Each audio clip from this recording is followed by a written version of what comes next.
नमस्कार दोस्तों, target with PS Parihar channel में आपका स्वागत है। आइए शुरू करते हैं और देख लेते हैं कि आज की इस वीडियो में विद्यार्थी जीवन से संबंधित कौन कौन सी सूचनाएं हैं। तो वीडियो को जल्दी से लाइक कर दें, शेयर कर दें और जिन छात्रों ने चैनल को अभी भी सब्सक्राइब न किया हो तो जल्दी से सब्सक्राइब कर लें ताकि आप लोगों को इसी प्रकार की ऑथेंटिक अपडेट से सबसे पहले मिलती रहे।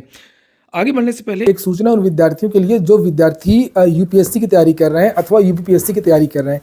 यहाँ पर एक बेस्ट बुक है इंटरनेशनल रिलेशन की, जिसे आप लोग यहाँ पर ये देख सकते हैं। ये मेरे पास आई हुई है और इसका जो पब्लिकेशन है एस चांद पब्लिकेशन, यहाँ पर ये नीचे देखिए लिखा हुआ है और IS साथी, और ऊपर लिखा है international relation for UPSC state PCS civil services mains examination. अंदर आप लोग देखेंगे इस पुस्तक में सारी की सारी चीज़ें बहुत अच्छी तरीके से इसमें कवर की गई हैं। वैसे भी इंटरनेशनल रिलेशन की बहुत कम स्तरीय बुक आपको देखने को मिलेगी मार्केट में, और यहाँ पर इस चीज़ को ध्यान में रखा गया कि किस प्रकार के जो प्रश्न हैं वो यूपीएससी में पूछे जाते हैं और यूपीपीएससी में पूछे जाते हैं और कहाँ से पूछे जाते हैं।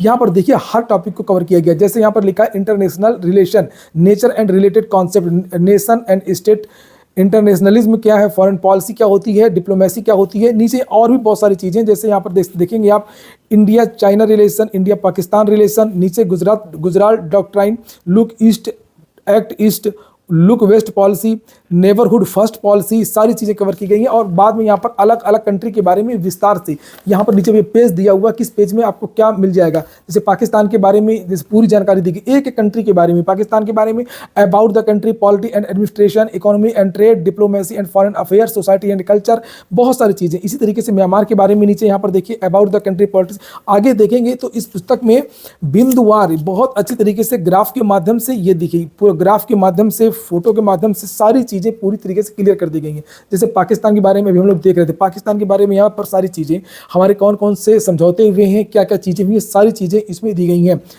पहले पाकिस्तान के ट्रेड और इकोनॉमी के बारे में जानकारी दी गई है, सोसाइटी एंड कल्चर वहाँ की जानकारी दी गई है, डोमेस्टिक अफेयर वहाँ की जानकारी दी गई है। यहाँ पर देखेंगे पूरा बिंदुवार क्या क्या चीज़ें पाकिस्तान के साथ में और हमारे साथ में हुई है, सारी चीज़ें यहाँ पर ये अब तक 2024 तक की दी गई हैं। बिल्कुल अपडेटेड बुक है ये, और IR में अपडेटेड फैक्ट ही होना भी चाहिए। ये देखिए यहाँ पर, तो ये जो बुक है एस चांद पब्लिकेशन की, ये बहुत अच्छी पुस्तक है और ये सभी कापी किताबों की दुकानों में आपको मिल भी जाएगी। पब्लिकेशन याद रखिएगा एस चांद है।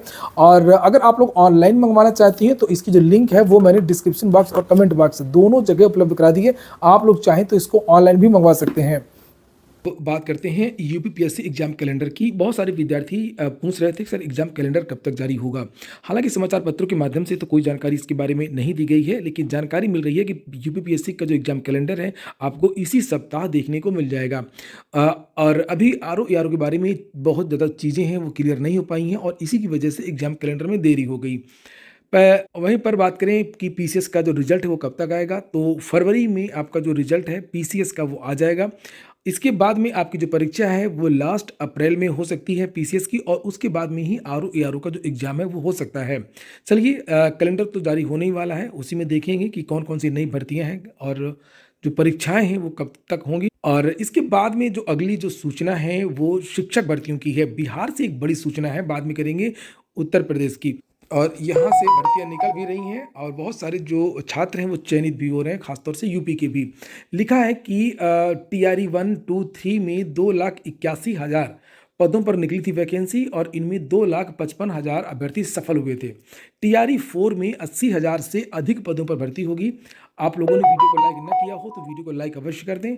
और नीचे लिखा TRE 3 में खाली रह गए 21,397 पद भी इसी में जोड़ दिए जाएंगे TRE 4 में। यहाँ पर ये देखिए लिखा हुआ है, बहुत सारी जानकारी दी गई है। लेकिन काम की बात यह है कि इस भर्ती का जो विज्ञापन है वो TRE 3 जो भर्ती चल रही है इस समय, इनकी नियुक्ति की जो प्रक्रिया चल रही है, जैसे ये नियुक्ति प्रक्रिया पूरी हो जाएगी उसके बाद में इस पर काम होगा। लिखा है प्रधानाध्यापक के साथ ही TRE 3 पास शिक्षकों की काउंसलिंग हो रही है, जबकि प्रधान शिक्षकों की काउंसलिंग की प्रक्रिया पूरी हो चुकी है। सक्षमता पास शिक्षकों को नियुक्ति पत्र दिया जा रहा है। ऐसे में स्कूलों में नियुक्ति प्रक्रिया पूरी होने के बाद TRE 4 के लिए काम किया जाएगा और उसमें भी अच्छी वैकेंसी आएगी। ये बयान है सुनील कुमार जो मंत्री हैं शिक्षा विभाग के। आगे और देखिए क्या कुछ काम की चीज़ें लिखी हुई हैं। TRE 4 में 80,000 से अधिक शिक्षकों की भर्ती होगी। इन पदों पर TRE 3 में खाली रह गए 21,397 पदों को शामिल किया जाएगा। शिक्षा विभाग ने सभी जिलों के जिला शिक्षा पदाधिकारियों को रिक्त पदों का डाटा तैयार करने का निर्देश दिया है और जिसके बाद TRE 4 की वैकेंसी निकाली जाएगी। हालांकि इससे पहले ही TRE 3 में पास 66,603 अभ्यर्थियों की नियुक्ति नए सत्र 2025-26 के पहले ही कर दी जाएगी, जिससे स्कूलों में शिक्षकों की संख्या में बढ़ोतरी हो सके। थोड़ा सा इंतजार करना होगा और उसके बाद में बिहार में फिर से एक बड़ी भर्ती देखने को मिलेगी।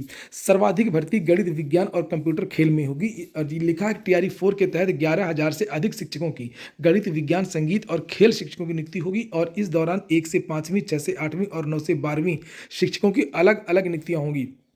प्राइमरी की भी वैकेंसी होगी, जूनियर की भी वैकेंसी होगी और टीजीटी, पीजीटी और एलटी की भी होगी। लेकिन इसके साथ भी एससी एसटी विभाग द्वारा संचालित स्कूलों में भी 2,000 से अधिक शिक्षकों की नियुक्तियां अलग से की जाएंगी। 20,000 शिक्षकों की समान विषय में पहली नियुक्ति होगी और इस दौरान पहले की तरह ही प्राथमिक शिक्षक के लिए उम्मीदवारों को इंटरमीडिएट परीक्षा उत्तीर्ण करनी होगी। मिडिल स्कूलों के लिए स्नातक की डिग्री अनिवार्य है। मिडिल स्कूल शिक्षक में भर्ती के लिए उम्मीदवारों के पास स्नातक की डिग्री होनी चाहिए। प्राथमिक शिक्षा में 2 साल का जो डिप्लोमा यानी कि डीएलएड या बीटीसी होना चाहिए। 4 साल की प्रारंभिक शिक्षा में स्नातक होना चाहिए, बीएलएड। माध्यमिक शिक्षक के लिए उम्मीदवारों के पास स्नातक की डिग्री होनी चाहिए। इसके अतिरिक्त उसके पास 2 वर्षीय शिक्षा स्नातक की डिग्री भी होनी चाहिए। उच्चतर माध्यमिक शिक्षक में भर्ती के लिए उम्मीदवार के पास मास्टर की डिग्री होनी चाहिए और उसके पास 2 साल की शिक्षा स्नातक बीएड भी होना चाहिए। एमए और बीएड दोनों मांगा है। और ये बात तो हो गई बिहार की। और अगली जो सूचना है यूपी की है। नए पोर्टल पर पदों की संख्या में हेर फेर नहीं कर सकेंगे कॉलेज। रिक्त पदों का ऑनलाइन ब्यौरा लेने के लिए तैयार किया जा रहा है पोर्टल। हो चुका है ये पोर्टल निदेशालय का। प्रदेश के अशासकीय सहायता प्राप्त महाविद्यालयों में असिस्टेंट प्रोफेसर के रिक्त पदों को लेकर के कॉलेज स्तर से अगर कोई गड़बड़ी की गई तो वह तुरंत पकड़ में आ जाएगी। उच्च शिक्षा निदेशालय ने कॉलेजों से रिक्त पदों का ब्यौरा लेने के लिए नया पोर्टल तैयार कराया है। कॉलेजों को इस पर रिक्त पदों के साथ कार्यरत और स्वीकृत पदों की जानकारी भी देनी होगी। आप यहाँ कितने टीचर काम कर रहे हैं, पहले छुपा लेते थे और फिर संविदा वगैरह में डायरेक्ट मैनेजमेंट भर लेता था। तो अब ये जो गड़बड़ी है, ये जो खेल है वो नहीं हो पाएगा। नीचे लिखा सभी विभागों की ओर से भर्ती संस्थाओं को ऑनलाइन अधियाचन भेजे जाने की व्यवस्था अनिवार्य कर दी गई है और ऐसे में उच्च शिक्षा निदेशालय ने भी अपना नया पोर्टल तैयार कराया है। अशासकीय महाविद्यालयों में इसी पोर्टल पर पदों की सूचना अपलोड करनी होगी। सभी कॉलेज विषयवार सूचना अपलोड करेंगे। उन्हें बताना होगा कि संबंधित विषय के कितने पद स्वीकृत हैं और इनमें से कितने पद खाली हैं और कितने पदों पर शिक्षक कार्यरत हैं। इस नए पोर्टल के कारण उच्च शिक्षा निदेशालय बहुत ही कम समय में प्रदेश भर के महाविद्यालयों से पदों का विवरण प्राप्त कर सकेगा और इन पदों पर भर्ती के लिए उत्तर प्रदेश शिक्षा सेवा चयन आयोग को समय से अधियाचन भी भेज सकेगा। खास बात यह है कि महाविद्यालय का प्रबंध तंत्र या प्रचार के पदों में संख्या में कोई भी हेरफेर नहीं कर सकेंगे। भर्ती शुरू होने के बाद पदों को लेकर के कोई विवाद भी नहीं रहेगा।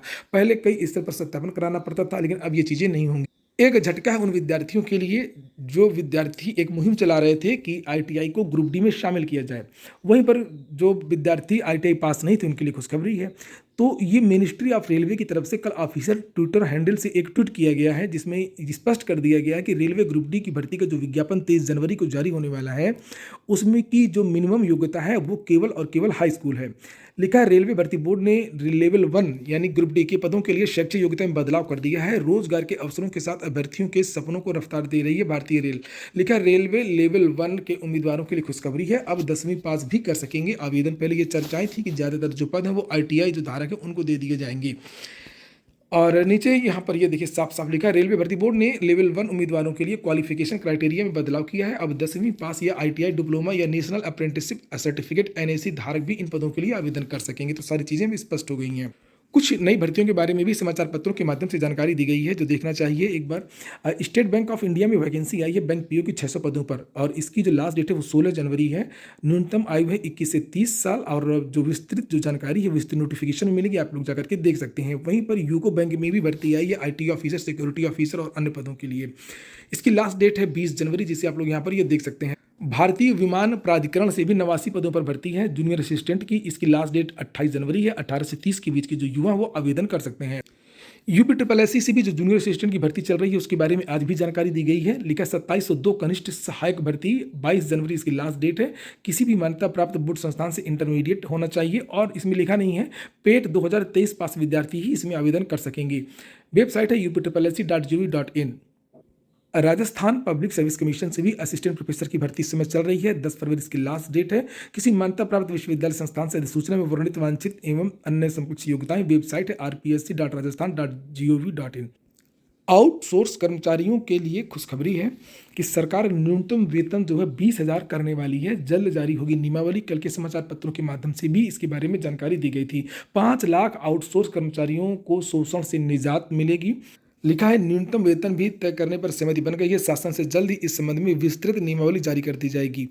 भर्ती घोटाले की भी चर्चाएं हैं। पल्लवी और आशीष की लड़ाई में पूर्व ओएसडी प्राविधिक शिक्षा संघ भी कूदे। परिवार की लड़ाई है कि पिछड़ों की लड़ाई है, कौन सबसे बड़ा पिछड़ा नेता बन रहा है, इसको लेकर के लड़ाई है, ये पैसों को लेकर के लड़ाई है। लेकिन नुकसान इसमें अभ्यर्थियों का हो रहा है, चूंकि ये जो भर्ती है वो सीधे लोक सेवा आयोग से निकलनी चाहिए और इस भर्ती को गैर कानूनी तरीके से कहा जा रहा है कि पैसे लेकर के पदोन्नति के द्वारा भर दिया गया है। नेताजी कह रहे हैं कि हमने पिछड़ों का कल्याण कर दिया है, जो प्रमोशन रुका हुआ था उसमें हमने ज़्यादातर जो पिछड़ों का है उनका प्रमोशन कर दिया है। क्या ये भर्ती अगर लोक सेवा आयोग से आती तो क्या वहाँ से कल्याण नहीं हो सकता था? जिन्होंने 25-25 लाख दिए होंगे वो कहाँ से पिछड़े होंगे? किसी गरीब बेरोजगार को नौकरी मिल जाती प्रतियोगी परीक्षा के माध्यम से तो वो असली कल्याण होता। फिलहाल जो मांग की जा रही है पल्लवी पटेल के द्वारा, उस पर ध्यान देने की आवश्यकता है। कुछ भी हो, एक जांच तो बनती है इसकी। उन्होंने कहा था कि इसकी जांच होनी चाहिए। और चलिए अगली जो सूचना इनका होता ही रहेगा। बीपीएससी पीटी रद्द कराने को लेकर के सुप्रीम कोर्ट में याचिका दायर की गई है। बिहार लोक सेवा आयोग की ओर से प्रारंभिक परीक्षा का मामला सुप्रीम कोर्ट पहुंच गया है। कोर्ट में शनिवार को याचिका दाखिल कर 13 दिसंबर को आयोजित परीक्षा में बड़े पैमाने पर अनियमितता का आरोप लगाते हुए इसे रद्द करने की मांग की गई है। सुप्रीम कोर्ट में इस मामले पर मंगलवार को सुनवाई हो सकती है। आनंद लीगल एंड फोरम ट्रस्ट नामक संस्था की ओर से दायर याचिका में अनियमितता की सुप्रीम कोर्ट के पूर्व जज की अध्यक्षता में सीबीआई से जांच कराने का आदेश देने की मांग की गई। कहा गया कि परीक्षा पूरी तरह से रद्द कर नए सिरे से आयोजित किया जाना चाहिए। हाई कोर्ट की परीक्षा में सेंध लगाने वाले 11 गिरफ्तार हुए हैं। कल ही मैंने कहा था कि कोई भी ऐसा काम मत करो। नई नियमावली जो बनी है भ्रष्टाचार निरोधक उत्तर प्रदेश में परीक्षा नियमावली, उसके तहत अब कानूनी कार्रवाई होगी।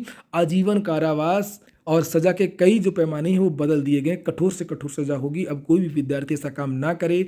जांच बहुत ज़्यादा होती है, आप लोग हरकत से बाज आ ही नहीं रहे हैं और सारे के सारे छात्र धर लिए जा रहे हैं। और यहाँ पर लिखा है कि high court Allahabad group C व डी की परीक्षा में सेंध लगाने में 11 युवकों को गिरफ्तार किया गया है। पुलिस ने दूसरे के स्थान पर परीक्षा देने पर कानपुर से 3, आगरा वाराणसी से 2-2, सुल्तानपुर बस्ती से 1-1 सालवर को पकड़ा है। और ऐसा हो नहीं सकता है, मैं ढूंढता हूँ इसमें कि यहाँ पर कोई बिहारी सालवर ना हो। बिहार से तो निश्चित तौर पर थोक बामे सालवर बुलाए जाते हैं और ये परीक्षा निकाल भी नहीं पाते हैं, केवल एडवांस के चक्कर में यहाँ पर आते हैं। तो ये देखिए लिखा है कि इलाहाबाद हाईकोर्ट के कर्मचारी चयन परीक्षा देने पर बिहार निवासी सालवर उत्तम कुमार को रामपुर निवासी विशांत की जगह परीक्षा देते हुए पकड़ा गया। वाराणसी में बिहार निवासी शुभम कुमार को पकड़ा गया। उससे अभ्यर्थी ओम पांडे ने 10,000 रुपये देकर के परीक्षा में बैठने को कहा था। यही है। और रही बात पेपर की, तो पेपर आसान आया था। हमेशा आसान आता है। ग्रुप डी का सरल कब आया है? और ग्रुप सी का थोड़ा सा रहता है, लेकिन डी का तो बिल्कुल बेकार कर देते हैं, किसी लायक पेपर नहीं रहता है। और जो कट ऑफ इसकी ज़्यादा जाती है हमेशा से, और इस बार भी पिछली बार की तुलना में थोड़ा सा ज़्यादा ही जाने की संभावना है। इसको लेकर के मैं अलग से वीडियो बना दूंगा ग्रुप सी और ग्रुप डी की संभावित कट ऑफ को लेकर के। बस आज के वीडियो में इतना ही। पूरा वीडियो सुनने के लिए बहुत बहुत धन्यवाद।